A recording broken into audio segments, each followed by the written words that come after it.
நேத்து தான் நான் போயிட்டு அதர்வா நடிப்பில் வெளிவந்திருக்கு இதயம் முரளி படத்தை பார்த்துட்டு வந்தேன். ஸோ இந்த படம் எப்படி இருக்குது அப்படின்றத பார்க்கலாம். இந்த படத்தோட இயக்குனர் பார்த்தீங்கன்னா ஆகாஷ் பாஸ்கரன்.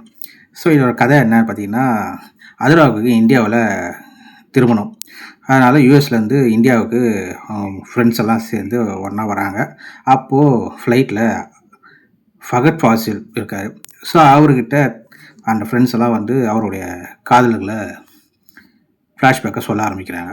ஸோ அதுக்கப்புறம் என்ன நடந்துச்சு அப்படின்றது இந்த படத்தோட கதை. இது ஒரு 3 காலகட்டங்களாக அதர்வாவோட நடிப்பு சூப்பராக இருந்துச்சு. பள்ளி பருவம், கல்லூரி பருவம், அப்புறம் வேலை செய்கிற இடம். இது மாதிரி 3 பருவங்களும் அவர் கொடுத்த நடிப்பை அழகாக பண்ணியிருக்காரு.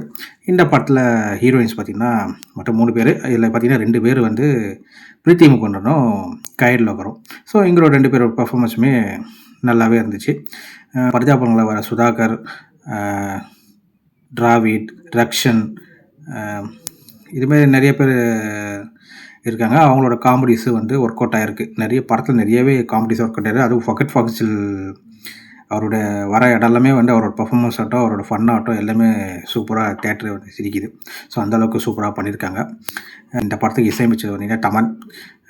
பாடல்கள் வந்து கேட்குற மாதிரி இருக்குது. எனக்கு பிடிச்ச பாடல் பார்த்தீங்கன்னா இதயா பாடல் எனக்கு வந்து ரொம்ப சூப்பராக இருந்துச்சு.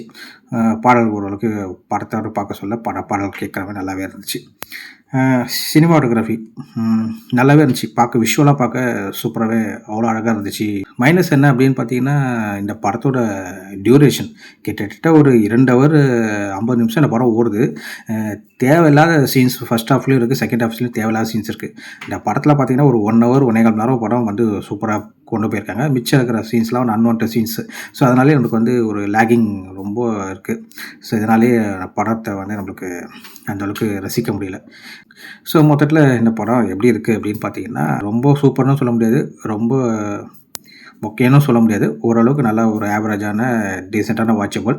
ஸோ இப்போ தேட்டரில் 2 நைட்டுக்கு போகலாம். ஏன்னா இது இந்த ஜென்ரேஷனுக்கு இந்த படம் கனெக்ட் ஆகுமா என்னன்னு தெரியல. ஆனால் 90s கிட்ஸ் 80s கிட்ஸ்க்கு இந்த படம் ஓரளவுக்கு கனெக்ட் ஆகிறதுக்கு வாய்ப்பு இருக்குது.